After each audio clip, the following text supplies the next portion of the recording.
कयामत का जंगल। रवि, अजय, सोनिया और नेहा, ये चार दोस्त एडवेंचर के शौकीन थे।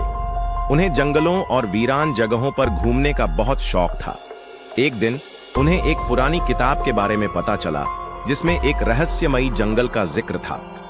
कयामत का जंगल। लोग कहते थे कि जो भी उस जंगल में जाता वो कभी लौटकर नहीं आता।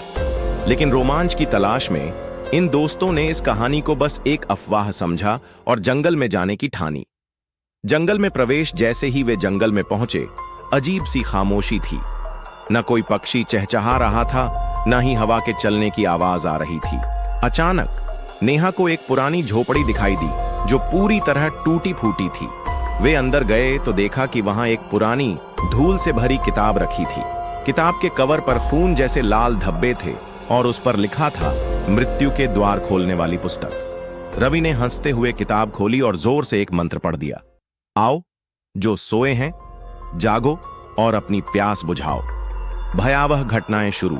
जैसे ही रवि ने यह कहा, अचानक झोपड़ी के दरवाजे जोर से बंद हो गए। बाहर अंधेरा छा गया और हवा इतनी तेज चलने लगी कि खिड़कियां कांप उठीं।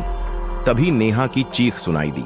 उसने देखा कि दीवारों से खून रिसने लगा था और किताब के पन्ने खुद ब खुद पलट रहे थे। अजय घबराकर बाहर भागा, लेकिन बाहर एक परछाई खड़ी थी। उसकी आंखें लाल थीं और शरीर सूखकर कंकाल जैसा हो चुका था। तुमने उन्हें जगा दिया है, अब कोई नहीं बच सकता, वो भयानक आवाज में बोला। एक एक कर सब गायब होने लगे।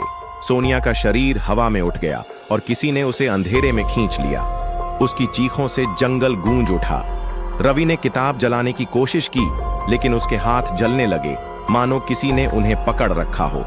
नेहा दौड़कर झोपड़ी से बाहर निकली, लेकिन देखा कि पूरा जंगल बदल चुका था। अब वहां पेड़ों की जगह लटकते हुए शरीर थे और हर तरफ खून फैला था। अंत का दरवाजा। अजय को किताब की आखिरी लाइन याद आई, जिसने इसे खोला वही इसे बंद कर सकता है, लेकिन कीमत चुकानी होगी। रवि ने हिम्मत जुटाकर आखिरी मंत्र पढ़ा और अचानक पूरी झोपड़ी हिलने लगी। चारों ओर धुएं की लपटें उठीं और सब कुछ गायब होने लगा।